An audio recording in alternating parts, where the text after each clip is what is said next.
Hello friend, तपाईँहरूलाई स्वागत छ है मन्जुला भान्सामा।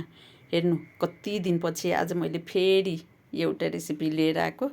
यो तपाईँहरू हेर्दै हुनुहुन्छ के भन्दैछ भन्नुभन्दा पहिला हेर्नु के हो यो करेला है।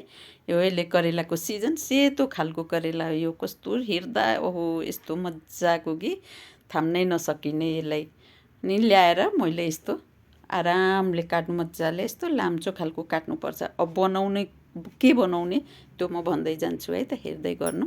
यो यसरी मैले यसलाई मजाले काटेको, अनि त्यसपछि नुन हाल्ने। नुन हालेर किनभने हल्का यो अलि हुन्छ नि त, तिखर हुन्छ। यसलाई निकाल्नलाई नुन हालेर छोडिदिएको आधी घन्टा जति, थोरै हाल्दा नि हुन्छ, थोरै बेलासम्म 10 मिनटसम्म। अनि पानीमा एकछिन भइसकेपछि पानीले पखाल्ने, राम्रोसँग पखाल्ने, अनि निचोरेर यसरी नै निचोरेर निकाल्ने पानीबाट है। अब त्यसपछि हेर्नुहोस् त म के गर्दैछु, कस्तो म त जति हेरे पनि नभ्याउने यसलाई, यो करेला सेतो देखेर। अब यसमा राख्ने के त, अब तपाईँहरू गेस गर्नुहुन्छ है त। ल हेर्नुहोस्, मैले कागती, धनियाँ पत्ता, हरियो खुर्सानी र यो तिल, अनि यसमा राख्नलाई सरसोको तेल, नुन, अनि यसरी सब कुरा राख्ने। अब यो करेला सब तयार गर्ने जे होस् भन्ने मैले भनेको त्यही हो। सब कुरा तयार गरेर राखेर एक ठाउँमा, अनि त्यसपछि यो तिललाई अब मैले पिस्नतिर लागेँ है त। तिल राम्रोसँग बस एकचोटि गर्दैमा त यो तिल भइहाल्छ, त्यति केही छैन गाह्रो कुरा। यो अलि धेरै मसिनो नभएर पनि यतिकै दरदरा भएर हुन्छ। त्यसपछि मैले एउटा कराही तताएको, त्यसमा मेथी, अब त गेस गर्नु है, भइसक्यो।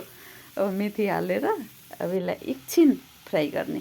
अब त्यो अघिको नुन त गयो होला अब पखालेर, तर थोरै नुन हालेर अब कति आफूलाई चाहिन्छ त्यति हाल्ने, अनि एकछिन भुट्ने। ल हेर्नु कस्तो मजाको कलर आयो। यसरी नै भुट्नुपर्छ। नभुटेर पनि एउटा यतिकै हल्का बोइल गरेर पनि हुन्छ, तर मैले भुटिदिएको। अब आफूलाई चाहिने जति अब आलु मिसाउनु, नमिसाउँदा नि भयो। अब भइसक्यो, त्यसलाई अब झान्नतिर लागेँ मैले। अब यसमा हरियो खुर्सानी फुराएँ, मेथी हाल्नुपर्ने सुरुमै राखेको थिएँ। अलिकति खुर्सानीको धुलो आफूलाई जति चाहिन्छ त्यो अनुसारको, धेरै यो त्यो छैन। अब नुन, खुर्सानीको धुलो यो मैले गरेर फुराएर त्यसलाई अब झानिदिने। ल हेर्नुहोस् त, झान्ने, अनि झानिसकेपछि तिल, अनि त्यसमा अब हेर्नु के गर्दैछु म, कागतीको रस है। कागती त चाहिन्छ, करेला त तितो हुन्छ, त्यही भएर। अनि राखेर मिक्स है, राम्रोसँग मिक्स गर्नु। राम्रोसँग मिक्स गरेर हेर्नु त कस्तो राम्रो तयार भइसक्यो हाम्रो करेलाको अचार। यसरी बनाउनु, जेसँग पनि सर्भ गर्नु, यस्तो मजा बब्बाल मिठो है।